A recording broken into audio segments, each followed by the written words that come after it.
12টা 44 মিনিটের দিকে মূলত এই আগুনের ঘটনা ঘটে এবং সবশেষ যে তথ্য রয়েছে আমাদের কাছে যে আগুন নিয়ন্ত্রণে কিন্তু এখনও ফায়ার সার্ভিস কাজ করছে। আগুনের যে ব্যাপকতা বলা যায়, মূলত ব্যাপক যে চিত্র, যে শঙ্কা করা হয়েছিল সেই শঙ্কা কিন্তু এখন কেটে গেছে অনেকটা বলা যায়। এবং আমরা দেখতে পাচ্ছি যে আগুনের মূলত কোনো চিত্র আর এখন এই বস্তিতে দেখা যাচ্ছে না। তবে আগুনের কারণে যেই ক্ষতিগ্রস্ত হয়েছে যেই ঘরগুলো, যেহেতু এই বস্তিটি অত্যন্ত ঘনবসতিপূর্ণ একটি বস্তি এবং এখানে প্রতিটি ঘরই বলা যায় টিন এবং কাঠের মাধ্যমে তৈরি, সেক্ষেত্রে আগুনের কারণে বেশ কয়েকটি ঘর পুড়ে গিয়েছে আমরা স্পষ্ট দেখতেই পাচ্ছি। সেই ঘরগুলোতে যাতে আর কোনো আগুনের যাতে আর সূত্রপাত না হয় আর যাতে ঘটনা না ঘটে, অর্থাৎ পুরোপুরিভাবে যাতে আগুন নিভিয়ে ফেলা যায় সেই বিষয়টি এবং সেই চেষ্টাই কিন্তু ফায়ার সার্ভিসের কর্মীরা করে যাচ্ছে আমরা দেখতে পাচ্ছি একেবারে স্পষ্ট। এবং যেটি বলছিলাম যে রাত 12টা 44 মিনিটের এই আগুনের ঘটনা ঘটে এবং ফায়ার সার্ভিসের বেশ কয়েকটি ইউনিট কিন্তু এখন কাজ করছে আমরা একেবারে স্পষ্টই দেখতে পাচ্ছি। এবং যেটি বলছিলাম যে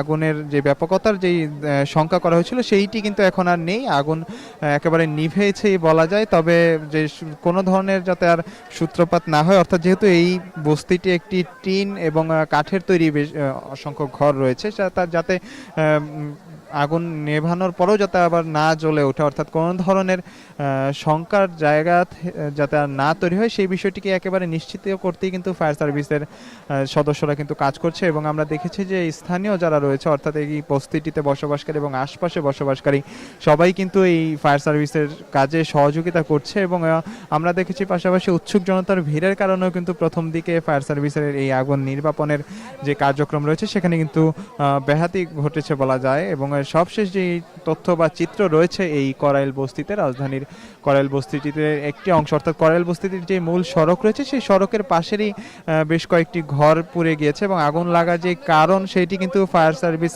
এখনো আনুষ্ঠানিকভাবে কিন্তু আমাদেরকে কিছু জানায়নি যে এই বস্তিটিতে আগুন লাগার যে ঘটনা কি হতে পারে, এবং পরবর্তীতে হয়তো ফায়ার সার্ভিসের ব্রিফিং এর মাধ্যমে আমরা জানতে পারবো। এবং সবশেষ যেই চিত্র আমরা এখন দেখতে পাচ্ছি রাজধানীর করাইল বস্তির যেই আগুনের যেই ঘটনা সেটি কিন্তু একেবারে নিভেছেই বলা যায়। এবং নির্বাপনের যে সবশেষ একেবারে অর্থাৎ একেবারে নিভানোর যে চেষ্টা সেটি কিন্তু ফায়ার সার্ভিস করে যাচ্ছে। এবং আমরা দেখেছি আগুন লাগার পাশে পাশে যেই এই করাইল বস্তির যেই ঝিল রয়েছে, অর্থাৎ এই করাইল বস্তি ঘেঁষা যেই খাল রয়েছে সেইখান থেকেও কিন্তু ফায়ার সার্ভিসের গাড়ির মাধ্যমে পাম্পের মাধ্যমে কিন্তু এখানে পানি দেওয়া হয়েছে। আগুন যত দ্রুত সম্ভব তারা যে নেভানোর চেষ্টা সেটি কিন্তু তারা করছেন। এবং আমরা দেখছি যে ফায়ার সার্ভিসের প্রতিটি কর্মী চেষ্টা করে যাচ্ছেন যে আগুন যাতে আর না বাড়ে, অর্থাৎ আশপাশের কোনো ঘরে যাতে ছড়িয়ে না যায়, ক্ষতিগ্রস্ত যাতে না হয় সেই চেষ্টা করছেন। এবং যেহেতু এটি একটা অত্যন্ত ঘনবসতিপূর্ণ বস্তি এবং এখানে আমি যেটি বলছিলাম যে প্রতিটি ঘরে কাঠ এবং টিনের মাধ্যমে তৈরি করা, সেক্ষেত্রে আগুন লাগলে অর্থাৎ আগুনের ঘটনা ঘটলে কিন্তু আশপাশে ছড়িয়ে যাওয়ারও কিন্তু শঙ্কা থাকে। সেই শঙ্কার জায়গা থেকে ফায়ার সার্ভিসের সদস্যরা কিন্তু চেষ্টা করছেন এবং যারা এই বস্তিতে বসবাস করেন তারাও কিন্তু চেষ্টা করছেন আশপাশে যাতে কোনো দুর্ঘটনা না ঘটে এবং তাদের যে সমস্ত আসবাবপত্রগুলো রয়েছে সেটি কিন্তু তারা সরিয়ে নিচ্ছেন। সকলেই কিন্তু যার যার অবস্থান থেকে চেষ্টা করছেন যাতে কোনো ধরনের বড় কোনো ধরনের ঘটনা না ঘটে। এবং ফায়ার সার্ভিসও কিন্তু চেষ্টা করে যাচ্ছেন যে আগুনের যে ঘটনাটি ঘটেছে একেবারে যাতে নির্বাপন করেই তারা এখান থেকে যাবেন, এমনটি আমরা অনানুষ্ঠানিকভাবে জানতে পেরেছি, যাতে যে কোনো ধরনের পরবর্তীতে যাতে আবার আগুনের ঘটনা না ঘটে সেই বিষয়টিকে মাথায় রেখে ফায়ার সার্ভিস কিন্তু আগুন দেখা যাচ্ছে না, কিন্তু তারপরেও কিন্তু যে সমস্ত স্থান থেকে ধোঁয়া উঠছে সেই সমস্ত স্থানেও কিন্তু ফায়ার সার্ভিসের যেই পানি দেওয়ার যেই তৎপরতা সেটি কিন্তু একেবারে স্পষ্টই দেখা যাচ্ছে। এবং ফায়ার সার্ভিস কিন্তু সর্বাত্মক চেষ্টা করে যাচ্ছে যাতে আশপাশের কোনো ঘরে যাতে আর আগুন ছড়িয়ে না যায়। এবং তারা আমরা দেখতেই পাচ্ছি যে এই সমস্ত স্থানে থেকে ধোঁয়া বেরোচ্ছে, অর্থাৎ আগুনের চিত্র কিন্তু দেখা যাচ্ছে না, তবে ধোঁয়া যে সমস্ত স্থান থেকে বেরোচ্ছে সেখানে কিন্তু তারা পানি দিয়ে যাচ্ছে। এবং যেটি বলছিলাম যে স্থানীয়রাও কিন্তু তাদের অবস্থান থেকে তারা ফায়ার সার্ভিসকে সহযোগিতা করে যাচ্ছে। এবং যেটি বলছিলাম এই করাইল বস্তির যে মূল সড়কটি রয়েছে সেই সড়কে কিন্তু আমরা দেখেছি ফায়ার সার্ভিসের গাড়ির ঢোকার সময় কিন্তু যে উৎসুক যেই জনতা সেই জনতার ভিড়ের কারণে কিছুটা তাদের এক প্রকারের চ্যালেঞ্জের মুখে পড়তে হয়েছিল। কিন্তু যেটি হচ্ছে আশার আলো বলা যায় যে আগুনের ঘটনাটি মূলত স্বল্প পরিসরেই হয়েছে এবং বিস্তৃত লাভ করতে পারেনি, বিশাল আকারে রূপ নিতে পারেনি। বেশ কয়েকটি ঘর পুড়ে গিয়েছে আমরা ইতিমধ্যে দেখতে পাচ্ছি, এবং ফায়ার সার্ভিসের কর্মীরা কিন্তু তাদের অবস্থান থেকে সর্বাত্মক চেষ্টা করে যাচ্ছেন। এবং আমি যেটি বারবার বলছিলাম যে আগুনের চিত্র কিন্তু আমরা এখনো কোথাও দেখতে পাচ্ছি না, তবে যে সমস্ত স্থানগুলোতে ধোঁয়া বের হচ্ছে সেই সমস্ত স্থানে কিন্তু ফায়ার সার্ভিস তাদের সর্বাত্মক চেষ্টা করে যাচ্ছে, পানি দিয়ে যাচ্ছে যাতে কোনো ধরনের আগুন যাতে আর না দেখা যায় এবং যাতে আশপাশে যাতে ছড়িয়ে না পড়ে। ফায়ার সার্ভিসের কর্মীরা কিন্তু সেই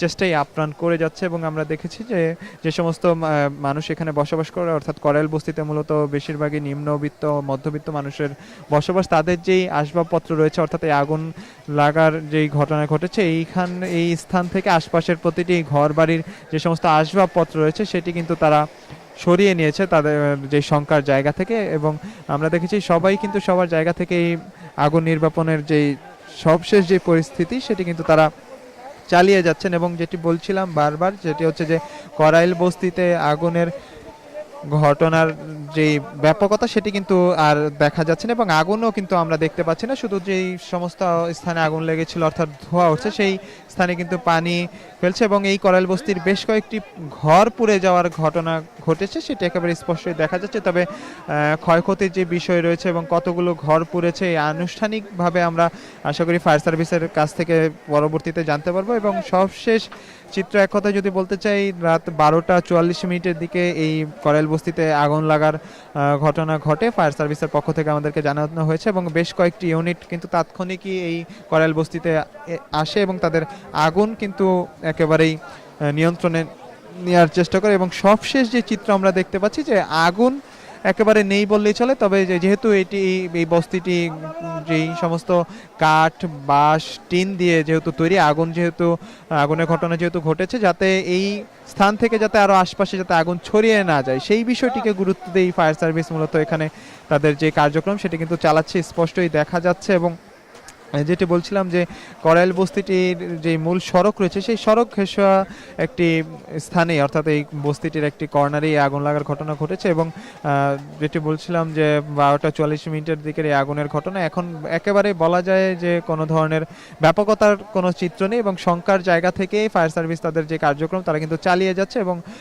স্থানীয়রা অর্থাৎ বসবাসকারীরাও কিন্তু এখানে অংশ নিয়েছে, তারাও তাদের সর্বাত্মক চেষ্টা করছে আর খুব সতর্কতার সাথে কিন্তু তারা তাদের এই কার্যক্রম চালাচ্ছে। যেহেতু টিনের ঘর রয়েছে, এখানে কিন্তু এক ধরনের ঝুঁকিও রয়েছে কোনো ধরনের হতাহত যাতে না হয়, অর্থাৎ উদ্ধার কাজে যাতে কোনো ব্যক্তি বা কোনো ফায়ার সার্ভিসের সদস্য আহত না হয় সেই বিষয়ে সার্বিক বিষয়কে গুরুত্ব দিয়ে কিন্তু তারা তাদের সবশেষ যে কার্যক্রম সেটি চালিয়ে যাচ্ছে। এবং আমি যদি এক কথায় বলতে চাই যে আগুনের কোনো ধরনের উপস্থিতি এখন আর দেখা যাচ্ছে না, তবে যে সমস্ত স্থানে ধোঁয়া বেরোচ্ছে সেই সমস্ত স্থানে পানি দিচ্ছে ফায়ার সার্ভিস যাতে আশপাশে আগুনের ঘটনা না ঘটে। এবং সবশেষ এই করাইল বস্তির আমার কাছ থেকে এই ছিল আর কি চিত্র, যেখানে আগুন একেবারেই বলা যায় যে নেই, এবং ধোঁয়া যে সমস্ত স্থান থেকে উঠছে সেখানে কিন্তু ফায়ার সার্ভিসের কর্মীরা পানি ছিটে যাচ্ছে এবং সর্বাত্মক চেষ্টা করে যাচ্ছে আগুন একেবারে নির্বাপন করার জন্য।